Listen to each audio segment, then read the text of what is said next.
simplement que c'est, à notre sens, un des meilleurs moyens, finalement, et un des meilleurs principes pour obtenir un certain nombre de choses pour les chrétiens qui sont persécutés à l'étranger. J'en veux pour preuve que la réciprocité est régulièrement utilisée au niveau diplomatique.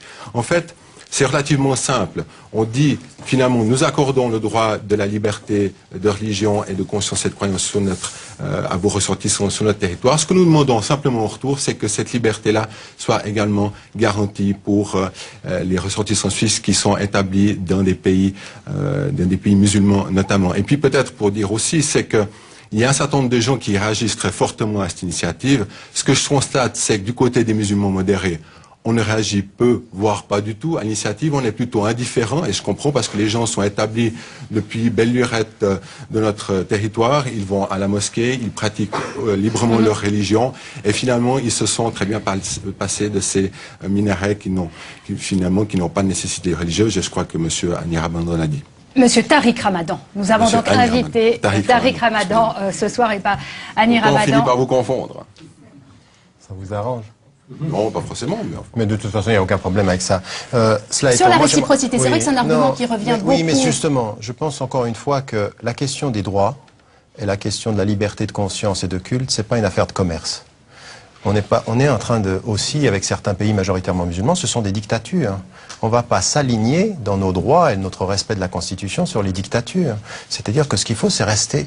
Nous, ce qui nous importe, c'est d'être fidèles à notre tradition. Et notre tradition suisse est une tradition d'ouverture. Moi, j'ai le devoir, en tant que citoyen de confession musulmane, d'être critique. Mais quand on vous dit, Monsieur Ramadan, tout simplement que les églises ne sont pas autorisées en Arabie Saoudite, qu'est-ce que vous répondez? Non, mais alors, bon, il y a la question de la Mecque et du pourtour en disant c'est exactement la même chose que le Vatican. C'est un espace clos et fermé qui est un espace sacré.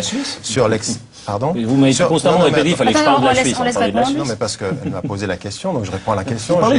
J'ai cette politesse-là. Mais donc, de ce point de vue-là, je pense qu'il faut comparer le comparable et en plus, il faut garder une position de principe. Et pour moi, en tant que musulman, d'être critique à l'endroit des sociétés majoritairement musulmanes qui ne respectent pas le droit à la pratique des minorités religieuses. Pour cela, il faut être clair. J'aimerais juste dire une chose sur la base de la discussion qu'il y a eu très rapidement. Parce que ce que vous surfez sur la vague de la peur, et je pense que de ce point de vue-là, laissez-moi terminer, sur la question du droit et du respect du droit, vous mettez en évidence parce que vous voulez qu'on revienne au minaret, mais je suis désolé.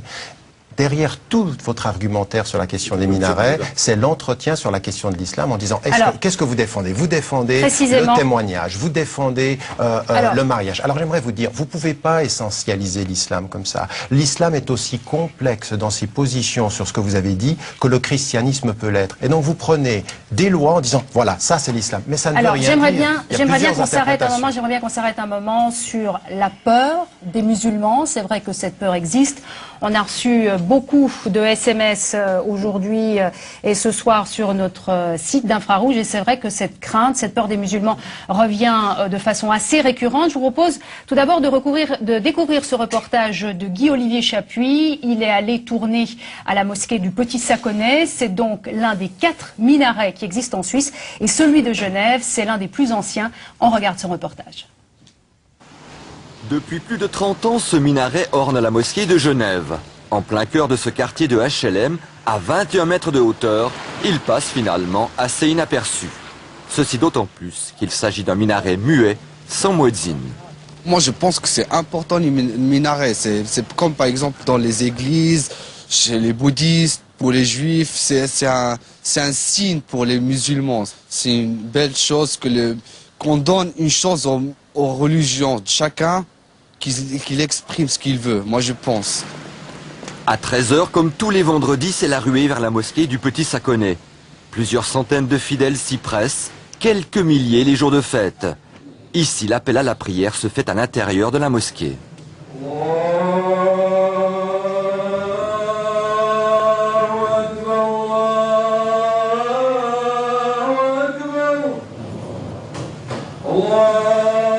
Pacifique, cette ruée de fidèles n'impressionne plus. Depuis le temps, les voisins se sont habitués. Petit coup de sonde aux alentours de la mosquée. Dans le quartier, il n'y a pas de problème avec le minaret, même avec les Arabes, à part la circulation. Quand ils ont leur prière, tout ça, on ne trouve plus pour parquer. c'est plein. Et ils viennent même dans les parkings privés et tout. Tant que ça nuit pas aux autres, ça veut dire qu'on n'appelle pas à la prière, je pense que ça posera jamais de problème. Mais le jour où ça posera le problème, ça sera le jour où il y aura appel à la prière.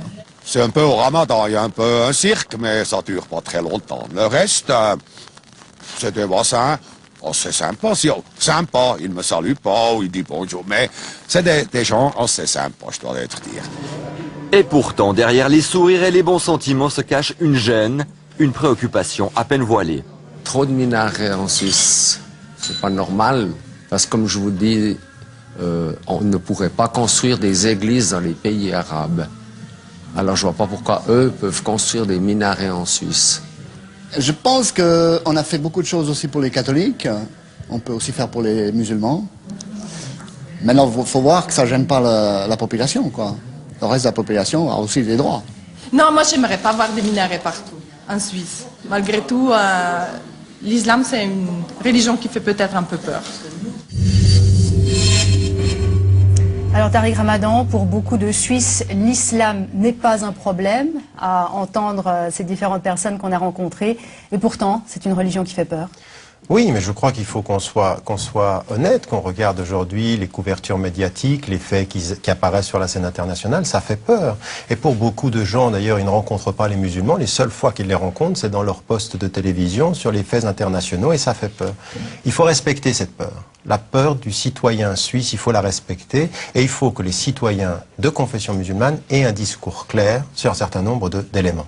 Le respect absolu de la loi, l'opposition à la violence, la reconnaissance de la loi suisse comme étant une loi contraignante. Donc tout cela, il faut le dire. Alors il faut dire que les musulmans sont devenus la troisième religion de Suisse. J'aimerais bien en placer une, Monsieur Freisinger, merci beaucoup. La progression de cette communauté est même fulgurante, puisqu'elle a doublé en 10 ans de 1990 à 2000. Monsieur Ramadan le rappelait tout à l'heure, on est passé de 150 000 musulmans à 300 000 lors du dernier recensement.